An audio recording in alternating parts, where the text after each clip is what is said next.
नमस्कार दोस्तों, आपकी स्वागत है मेरे YouTube चैनल पर। आज की कहानी है, जिन बच्चों को अपना सब कुछ दिया वो हमारी रोटियां गिनेंगे नहीं। बाबूजी ये लीजिए 200 रुपये, हरी सब्जियां ले आइएगा, याद से कुछ छूट ना जाए, और हाँ हरी मिर्च और धनिया जरूर लाइएगा। इनके ऑफिस के कुछ मित्र आएंगे तो पकौड़े और चटनी बनानी है, याद रहेगा या फिर कागज में लिख कर दूं, ऐसा ना हो कि आप भूल जाए और मुझे 4 बातें सुनने को मिले। पुष्पा अपने ससुर निरंजन बाबू से कह रही थी। निरंजन बाबू बोले, बहू क्या दूध नहीं लाना है? इतने पैसे में तो दूध नहीं आ पाएगा, दूध लाऊंगा तभी तो तुम खीर बनाओगी, क्योंकि एक समय बाद किराने की दुकान में भी दूध खत्म हो जाता है। देख लो मैंने याद दिला दिया, वरना कहोगी कि बाबूजी याद क्यों नहीं दिलाए, दूध मंगवा लेती। पुष्पा बोली, मैं क्यों खीर बनाने लगी, आज ऐसा क्या है जो मैं खीर बनाऊंगी? आई महंगाई में गुजारा मुश्किल से हो रहा है और आपको खीर की पड़ी है, आपको जितना कहा है बस उतना ले आइएगा। इतना कहकर पुष्पा वहां से चली गई। तभी निरंजन बाबू की पोती प्रिया आई और बोली, दादाजी आज क्या है जो खीर बननी चाहिए? निरंजन बाबू पोती को लाड करते हुए बोले, प्रिया आज तुम्हारी दादी और मेरी सालगिरह है। हर साल तुम्हारी दादी आज के दिन मेरे लिए खीर बनती थी और मैं उसके लिए मीठा पान लाता था। मुस्कुराते हुए निरंजन बाबू पुराने दिनों को याद करते हुए बाजार की ओर चल पड़े। सारा सामान लेने के बाद निरंजन बाबू के पास 20 से 25 रुपए बचे थे। उन्होंने सब्जी वाले से कहा, भैया इतना सब्जी लिया हूँ तो कुछ धनिया पत्ता और मिर्ची ऐसे ही डाल दो, भगवान तुम्हारा भला करेंगे। बहुत कहने पर सब्जी वाले ने थोड़ा सा धनिया पत्ता और मिर्च दे दिया। निरंजन बाबू सोचे 2 दिन तो इतने में काम चल जाएगा, तो क्यों ना प्रभा पत्नी के लिए मीठा पान ले लूं, खुश हो जाएगी। पान वाले के पास पहुंचे और बोले, बिहारीलाल के हो बच्चे, तुम्हारा ध्यान तो रखते हैं ना, ऐसा करो बढ़िया सा एक मीठा पान बना दो। बिहारीलाल मुस्कुराकर बोला, बाबू साहेब लगता है आज आपकी सालगिरह है तभी आप पान लेने आए हैं। अब तो साल में एक बार आप मेरी दुकान पर आते हैं, पहले आए दिन आप भाभी जी के लिए पान ले जाते थे, क्या डॉक्टर ने पान खाने से मना कर दिया? निरंजन बाबू मुस्कुराकर बोले, अरे नहीं डॉक्टर ने नहीं मना किया, पर बुढ़ापे में क्यों फालतू के खर्चे करूं, तुम बताओ कितने पैसे हुए? बिहारीलाल बोला, दूसरों के लिए 50 रुपये, आपके लिए बस 35 रुपये, महंगाई बहुत बढ़ गई है, गुलकंद के दाम कितने हो गए हैं? निरंजन बाबू ने संकोच भरी नजरों से उसे देखा और अपने कुर्ते की जेब से 25 रुपये निकाले और बोले, अब क्या बताऊं तुम्हें, बहू ने इतने पैसे दिए थे, पर जब मैं सब्जी लेने गया तो अपनी पसंद की सारी सब्जी उठा लाया तो सारे पैसे वहीं खत्म हो गए। अभी के लिए ये लो, अगली बार जब मिलूंगा तो 10 रुपये दे दूंगा। बिहारीलाल बोला, बाबूजी क्यों शर्मिंदा करते हैं, आप सबके प्रताप से ही आज तक यहाँ टिका हूँ, कितने एहसान हैं आपके मुझ पर। मैं बिहारीलाल बोला, बाबूजी क्यों शर्मिंदा करते हैं, आप सबके प्रताप से ही आज तक यहाँ टिका है, कितने एहसान हैं आपके मुझ पर, मैं भूला नहीं हूँ। जब किसी ने मदद नहीं की थी तो आपने मुझे 5000 रुपये दिए थे, उससे मैंने ये दुकान भी खोला और अपने बच्चे को स्कूल भी भेज पाया था। याद है मुझे, आपने कभी पैसे के लिए दबाव नहीं बनाया, जब मुझे होता था मैं दे जाता था। आप ये पैसे भी रखिए, मेरी तरफ से भाभी को पान खिला दीजिएगा। निरंजन बाबू मुस्कुराकर 25 रुपये उसके हाथ में दे दिए और घर को आ गए। जाते हुए निरंजन बाबू को देखकर बिहारीलाल बगल में खड़े आदमी से बोला, लोग कहते हैं अच्छे कर्म करो तो अच्छा फल मिलता है। बेचारे बाबू साहब कभी किसी को दुख नहीं पहुंचाते थे, पूरा जीवन बेटे और पत्नी की खुशी के लिए जीते रहे, पर आज जब बेटे का फर्ज निभाने का समय आया तो बेचारे की ये हालत हो गई है कि उनके जेब में 35 रुपये नहीं है। फिर भी देखो बेटे बहू की दूसरों के सामने शिकायत नहीं करते हैं, ये होता है एक आदर्शवादी आदमी। निरंजन बाबू को पसीने पसीने देख प्रभा जी अपने आंचल से उनका चेहरा पोंछती और कहती, क्यों इस उम्र में ये सब काम करते हैं, पूरी जिंदगी कभी सब्जी भाजी खरीदने नहीं गए, अब बुढ़ापे में ये सब करना शोभा देता है।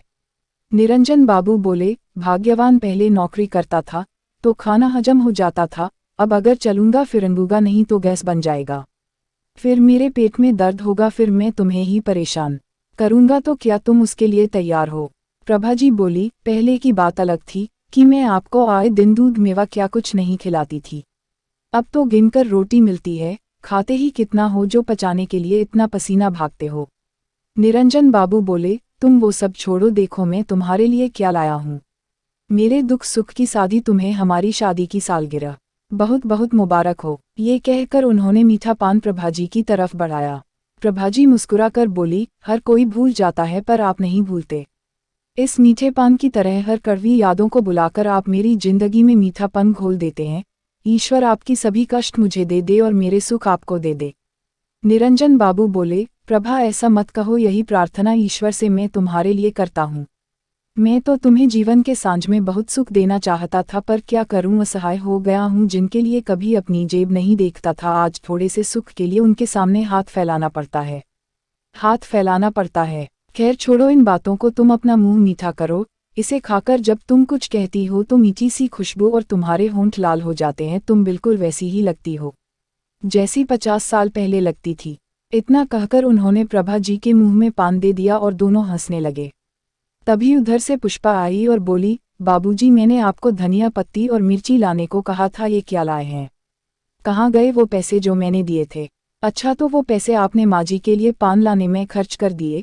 शर्म नहीं आई आपको इस उम्र में चोरी करते हुए? इसलिए आप दूध लाने के लिए कह रहे थे ताकि और पैसे बचाकर कुछ और खरीद सके। ही छी, बच्चे देखेंगे तो क्या सीखेंगे, कभी सोचा है? प्रभा जी बोली, बहू मेरी बात सुनो, इन्हें कुछ मत कहो। तभी उधर से प्रभा जी का बेटा विकास बोला, घर में कदम रखने को जी नहीं करता, जब भी प्रवेश करो कला क्यों शोर मचा रही हो? पुष्पा ने सारी बात बताई। विकास बोला, बाबूजी आपकी कमाई अब बंद हो चुकी है तो अपने पुराने शौक भी भूल जाए। गिनकर जो रोटी मिलती है चुपचाप खाए और शांति बनाए रखिए। इन्हीं सभी के बीच प्रिया कुछ फूल और घास फूस को जोड़कर एक गुलदस्ता बनाकर लाए और बोली, दादी माँ, दादाजी हैप्पी एनिवर्सरी। आज तो घर में पार्टी होनी चाहिए। बेटी बहू दोनों हैरानी से अपनी बेटी को देखने लगी कि कल को शर्मिंदा हुए पर ऐसे लोगों को शर्म भी कहाँ आती है। प्रभा जी ने पोती को ढेर सारा आशीर्वाद दिया। निरंजन बाबू पोती से बोले, बेटा जीवन में खूब तरक्की करो, बस याद रखना अपने माता पिता का कभी अपमान मत करना, वरना जिंदगी भर जो अभी तुम अच्छे कर्म करोगी वो मिट्टी में मिल जाएगा। इतना कहकर उदास आंखों से वो अपने कमरे में चले गए और प्रिया मुस्कुराते हुए अपने कमरे में चली गई। प्रभा जी अपने आंचल से अपने आंसुओं को पोंछते हुए बेटे बहू से बोली, बेटा उन्होंने तुम्हारे 25 रुपये अपने पर खर्च नहीं किए, मेरी खुशी पर खर्च किए हैं। हर साल में आज के दिन उन्हें खीर खिलाती थी, पर वो भी मैंने बनाना अब बंद कर दिया। जो आदमी बच्चों के लिए अपनी थाली खाली कर देता था, आज वहीं हमारी रोटियां गिनते हैं। ना जाने भगवान और क्या क्या दिखाएगा, ये सब दिखाने से पहले हमें उठा क्यों नहीं लेता। पिछले 4 सालों से आज के दिन जो उपहार तुम लोगों से मिलता आया उसे मैं कभी नहीं भूलूंगी। इतना कहते हुए बेचारी लड़खड़ाते कदमों से अपने कमरे में चली गई। रात में प्रिया विकास और पुष्पा के पास आई और बोली, मम्मी पापा जब आप बूढ़े हो जाओगे तो क्या मेरे बिना ही अपनी एनिवर्सरी सेलिब्रेट करोगे? विकास मुस्कुरा कर बोला, नहीं बेटा ऐसा क्यों कह रही हो? प्रिया बोली, क्योंकि मैं आप लोगों की एनिवर्सरी सेलिब्रेट नहीं करूंगी और आपको रोटियां भी गिनकर खाने दूंगी, जैसे मम्मी दादी और दादाजी को देती है। पुष्पा प्रिया के कान पकड़ते हुए बोली, बहुत दादी की चमची बनती हो। चलो कमरे में, फिर मैं बताती हूँ आज से तुम्हारा आइसक्रीम चॉकलेट सब खाना बंद, दोबारा अगर इस तरह से बात की तो कमरे में बंद कर दूंगी। वापस आकर पुष्पा विकास से बोली, सुन रहे हो लड़की की बातें? ये सब तुम्हारे माँ बाप का सिखाया हुआ है। रात में खाना खाने के समय विकास की थाली में 2-3 सब्जी दाल सलाद सब होता था, वहीं निरंजन बाबू की थाली में एक सब्जी और थोड़ी सी दाल। बेचारे दोनों दंपत्ति चुपचाप खा लेते और उठ जाते थे।